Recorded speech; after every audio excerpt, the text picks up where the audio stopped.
小说看到这里，我愣了好几十秒，脑子好像没办法转了。几十秒后，直接从床上弹跳起射，站在床上一边一边疯狂转圈圈冷静。我站反了，简直不敢相信自己的眼睛，也不敢相信自己的脑子。小三子真有你的！3合影帝进阶何静音。夏六一没在警察局待很久，刚出来就看到何初三抱着一个保温壶冲了过来，壶里是他刚熬好的瘦肉粥。夏六一被强吻的气还没消呢，开口就骂：“别过来，给老子跪在那儿！”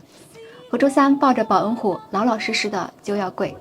夏六一突然想到他膝盖上还有伤，又赶紧骂道：“停，滚门口去站着，看着就烦。”何初三直起身，又老老实实的滚到门口，贴着墙缝凄凄哀哀的站着。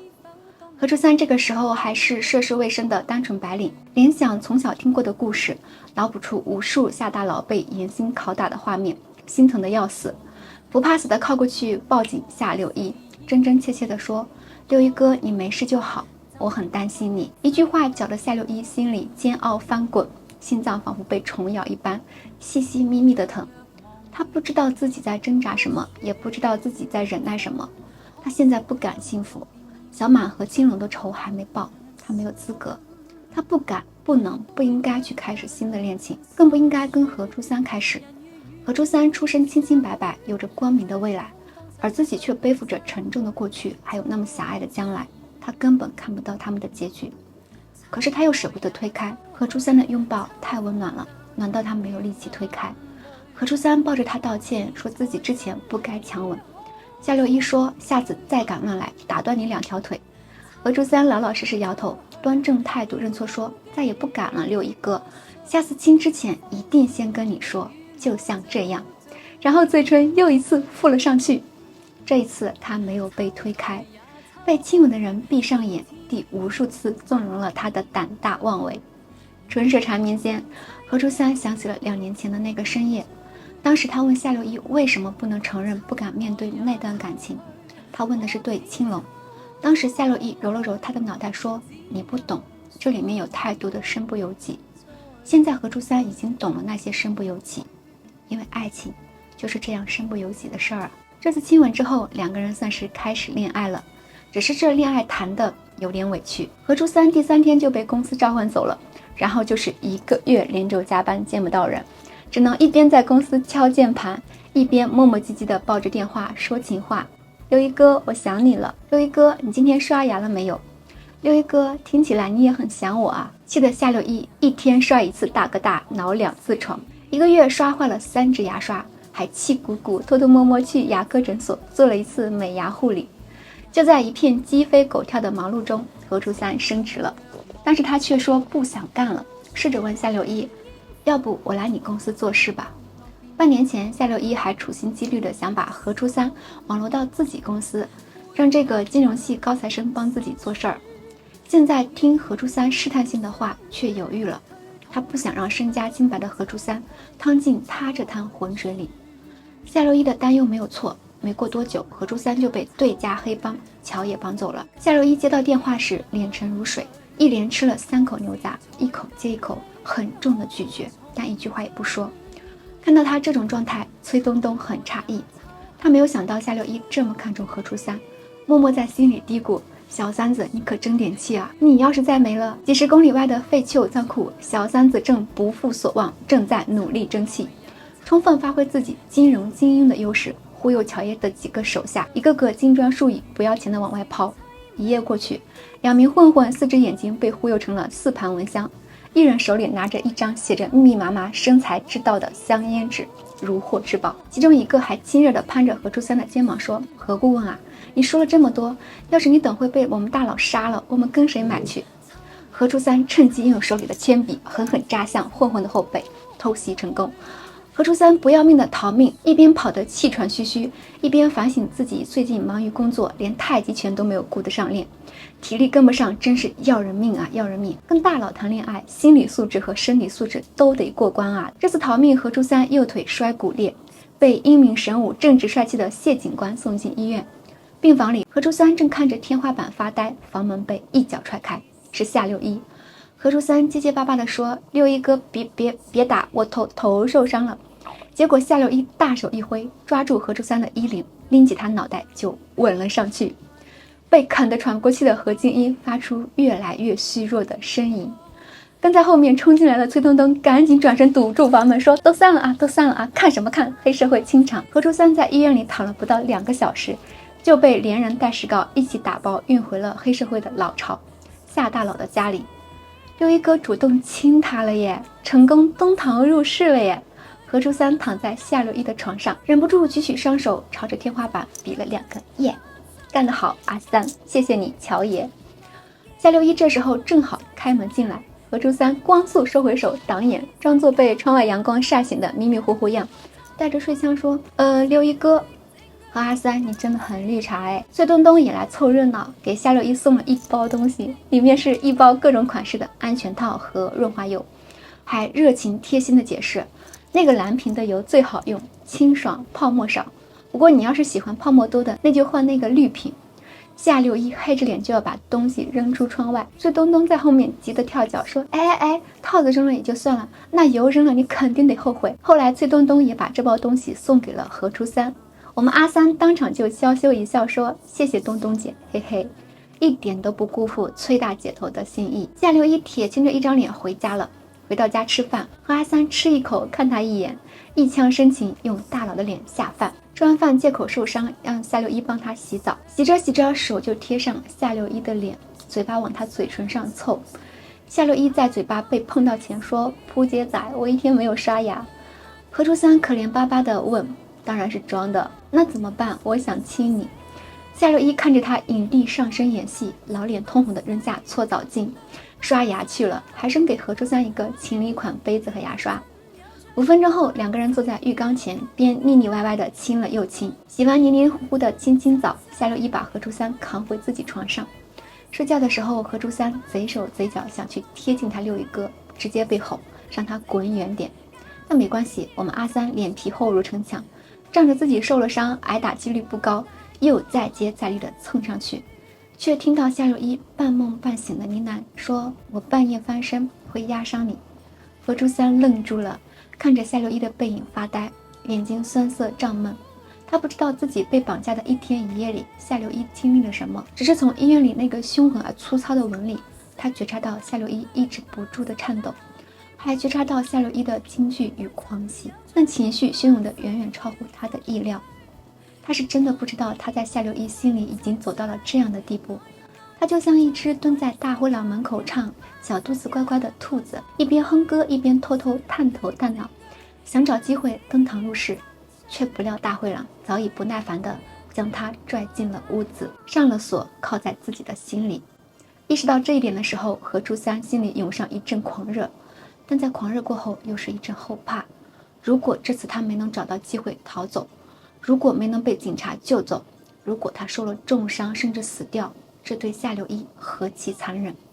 这个人也许会将自己死死地裹成贝壳，终其一生再也不对第3个人敞开心扉。想通这一切，何初三一点也不为自己劫后余生庆幸了，只觉得自己愚蠢又冲动，弱小而不能自保。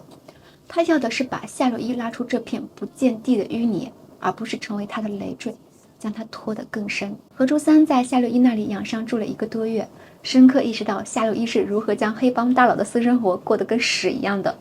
怪不得崔东东每次来看他时都一脸苦尽甘来的表情，拍他肩膀说：“小三仔加油哎，搬进来你可就别走了，拯救大佬就靠你了。”何初三坚决不辜负大姐头的期望，扛起了拯救大佬的终极任务。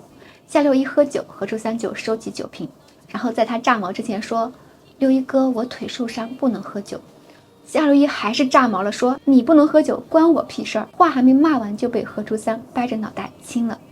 亲完又一本正经地说：“接吻的时候酒精会传染。”为了安抚夏大佬的烟瘾，何初三又开始攻略烘焙领域，亲手烤制各种美味的曲奇饼干，还有适合随身携带的棒棒糖，弄得夏大佬浑身散发着恋爱的酸臭味。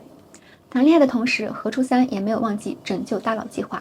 何阿爸曾说过，黑社会没文化，你没文化吗？既然直接建议洗白不被接受，那他就应该曲线救国，另辟蹊径。何初三悄悄约了崔东东，问他萧其堂有没有洗白的可能。崔东东直白告诉他，人在江湖身不由己，萧启堂出身蛟龙城寨，不做老本行，在江湖上屁都不是，也没人愿意跟他们合作，光靠政绩生意根本养不活手底下几百个兄弟。夏六一当了萧启堂的大佬，已经骑虎难下了。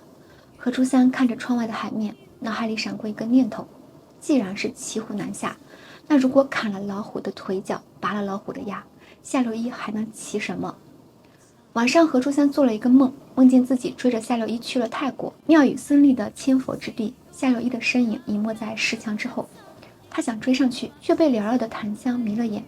弥漫的烟雾中，隐约听到禅师问他：“你执迷不悟，身陷泥沼，还不回头？”梦里他说：“以身布施，割肉为因，不正是佛家箴言？”禅师再问：“善恶不分，为虎作伥，这便是你的布施之道？”他却回答：“不入淤泥，不见白莲。我不入地狱，如何救他出狱？”带着想法，何初三又一次劝夏六一洗白，两人爆发了真正意义上的第一次争吵。何初三很激动地戳破夏六一心里的脆弱，说：“你不想洗白，是因为洗白后挣不了这么多钱，养不了那么多兄弟，扩张不了势力，萧启堂成不了香港第一的帮派。你在青龙陵前发过誓，你要替他做大佬，你要开辟新天地，你要带着手下那些为你们卖命这么多年的兄弟们出人头地，要他们享尽荣华富贵。你越做越大，离目标越来越近，你停不下来，也不想停下来。可是青龙已经死了，他死了2年，你一厢情愿地为他做这么多事，你以为他真的愿意看到？你以为他真的乐意看？”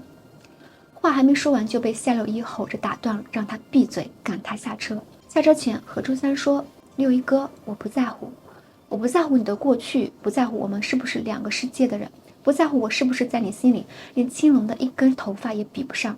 我只在乎你过得好不好，以后怎么过。你只活在别人的世界里，你不知道自己是谁。小满怕烟花，你也离他远远的。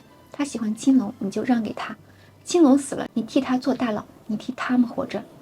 从你改名六一的那天起，这个名字给了你新生，也是你的枷锁。你从来没有活过自己。”这一晚争吵过后，两人冷战了起来。何初三明白夏六一是不撞南墙不回头的性子，想让他停在原地乖乖反省自己很困难的，所以何初三也强迫自己不急不躁，不主动去低头求和，故意晾他一晾，花时间憋屈自己，也憋屈夏六一。为了让自己不太憋屈，何初三努力打拼事业，还抽出时间拜崔东东为师，潜心学武艺。另一边，夏六一是真的被憋屈到了。当天晚上大吵一架后，急火攻心，重感冒，大半夜还抱着啤酒蹲在自己家屋子外的草地上发呆，用铲子戳地上的狗尾巴草。那草是何初三种的，还拿啤酒浇他们，一边浇一边腹诽，扎死你，淹死你，又寒酸又假模假样的混账玩意儿。记得当初何初三种草的时候，小马开口大骂：“怎么老在大老院子里种这种寒酸东西？你们都不拦着点，都铲走，都铲走！”夏六一，你当时可是一脚踹开何初三，还吩咐手下要做个篱笆围起来的哦。可怜的狗尾巴草，之前是个宝，现在真的是个草了。夏六一这样硬撑着，崔东东看不下去了，叹气劝夏六一：“见好就收吧，给了台阶你就下，老端着干什么？”夏六一脸色更黑了。是他不想顺坡下驴吗？是何初三这次压根没给他7台阶，整整2个月没来找他。就在这一天，警方突袭了萧启堂旗下的赌档，不仅当场抓住了一批赌客，还搜出了半斤白面。手下的马仔大巴头把所有事情都扛下了，但萧启堂还是被关了几间赌场，损失惨重。崔东东找夏六一私了，怀疑何初三在自己的大哥大里安装了窃听器，还怀疑何初三私联警察。可夏六一不相信何初三会害自己。就在这天，何初三来了，一如既往的笑容纯良，面色坦然。夏六一直接把人按在沙发上，把双手扣在头顶，强势的吻下去，狠狠咬他的嘴唇。他想嚼碎这个可恶的人，这个披着羊羔皮的小狐狸，这个知人知面不知心的扑街仔。他想撕开何初三纯良的面皮，撬开他的脑子，看看里面到底在想些什么。可何初三只是温柔地看着他，全盘接受他的暴躁和粗鲁。两人亲了快10分钟，才依依不舍地分开。何初三靠着夏六一的肩膀，闷闷地说：“对不起，我以为晾你一段时间，你就会想通了。结果我发现我错了，等太久你都不会回头，而我要是不追上来，你就要走远了。”崔东东的话到底在夏六一心里扎了一根刺。他不是不信何初三，就是因为太确定何初三对自己的心意，才会怕何初三为了救自己做错事。他在何初三的大哥大里安装了窃听器，第二天何初三出门后，他拿出接收器监听，安装窃听器这个事儿，与其说是怀疑何初三搞鬼，不如说是为了说服自己，令自己心安。他痛恨这个对枕边人抱有怀疑的自己，洗掉何初三的嫌疑，才能洗掉他的不安。但没想到的是，何初三居然真的去见了警察。谢家华苦口婆心地套何初三的话，何初三却说：“我是一个自私的人，我知道他忌讳什么，我不想他恨我。”另一边，夏六一摘下耳机，狠狠给了自己一个大巴掌。借完谢家华后，何初三郑重其事地开车载夏六一去吃西餐，庆祝他们相识3周年纪念日。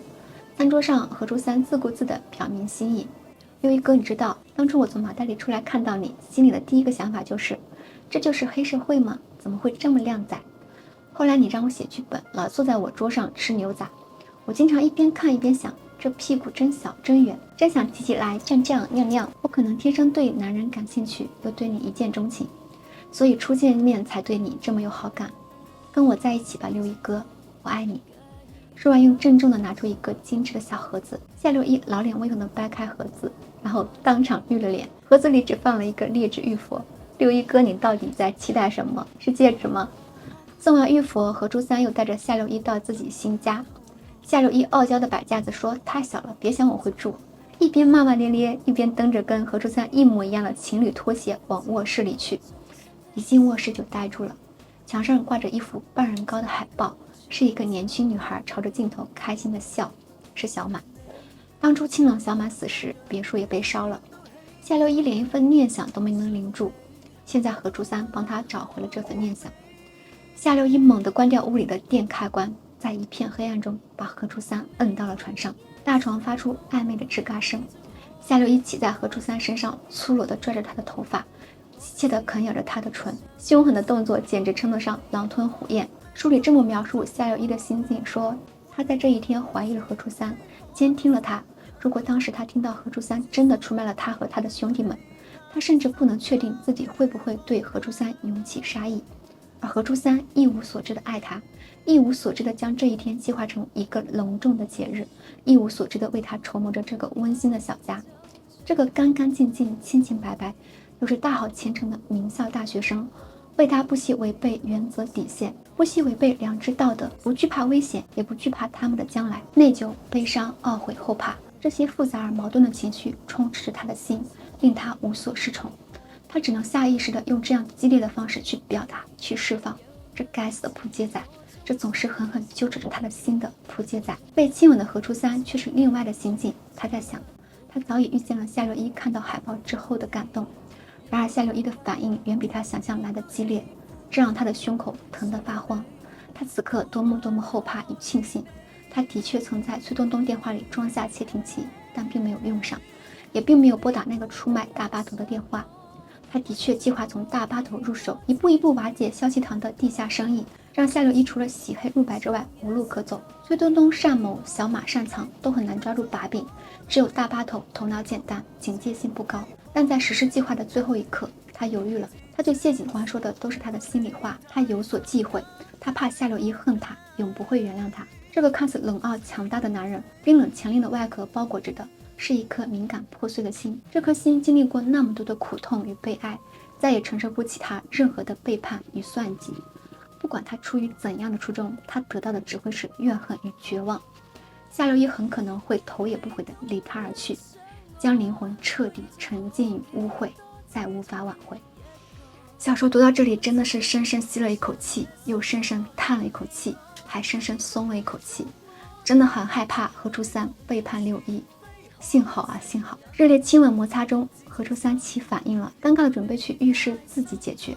他知道六一哥还接受不了更进一步的亲密，却被夏六一拉住了。欲望就像一点星火，瞬间燎原。当何初三反应过来的时候，他已经压着夏六一重新滚回了床上。这次激动疯狂的上位者成了他。下面就不能说了哇！呜！一列小火车开过去之后，何初三将夏六一用浴巾裹住，本想公主抱把人抱回卧室，不想还没有走出浴室就撑不住了，差点让夏大佬一屁股摔在地上。小说看到这里，我愣了好几十秒，脑子好像没办法转了。几十秒后，直接从床上弹跳几射，站在床上一边一边疯狂转圈圈冷静。我站反了，简直不敢相信自己的眼睛，也不敢相信自己的脑子。小三子真有你的！拉回来啊，这里开的是一辆小火车，不是中火车，也不是大火车，后面还会有动车跟高铁。这里只是用了手，何初三用了醉墩墩给他的蓝瓶子，还装傻的问：“你不喜欢吗？那个泡沫少一点，那下次用绿瓶的吧，泡沫多。”这一晚之后，夏柳一突然说：“洗白的事我会考虑，因为我也想跟你在一起。”这次小小开荤之后，何初三每隔10天半个月就拉着夏柳一耳鬓厮磨1天。那个泡沫少的小蓝瓶，堪堪只用了半瓶，而且用一次被揍一次。和阿三外柔内刚，脸皮比城墙还厚，还有着不屈不挠的心智。虽然用了半瓶，也没有进行到最后一步，但他不急不躁，连哄带安抚，循序渐进，并且筹谋着在今年的6一儿童节上一口气把它用光光。但没想到的是，还没到6一儿童节就出了事儿。